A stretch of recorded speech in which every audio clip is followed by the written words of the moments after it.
বেহেশতে যাওয়ার জন্য অলি হওয়া শর্ত। আর দেশের মধ্যে কত অলি আছে, এই অলিদের বংশের মধ্যে জন্মগ্রহণ করছে বাংলাদেশের জাতির পিতা, বাঙালি জাতির পিতা বঙ্গবন্ধু শেখ মুজিবুর রহমান। অলি পরিবারের হওয়ার পরে দেশের জন্য সারা জীবন কাজ করেছে, এজন্য সে জান্নাতে যাবে, এতে কোনো সন্দেহ নাই। জোরে বলেন ঠিক কিনা? আপনি যতই বিরোধিতা করেন, বিরোধিতা করে কোনো লাভ নাই, কারণ বেহেশতে যাওয়ার জন্য আল্লাহ তাআলা উসিলা খুঁজবে।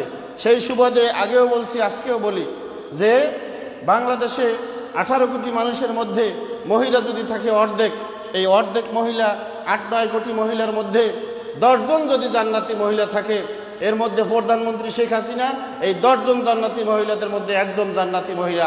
জোরে বলেন ঠিক কিনা? আপনি বিরোধিতা করতে থাকেন, এতে কোনো আমার অসুবিধা নেই। আপনার মৌলবী থাকলে আপনি নিয়ে আসতে পারেন, আপনার হুজুর থাকলে আপনি নিয়ে আসতে পারেন, এজন্য আমি প্রস্তুত আছি, আমি বুঝিয়ে দিব।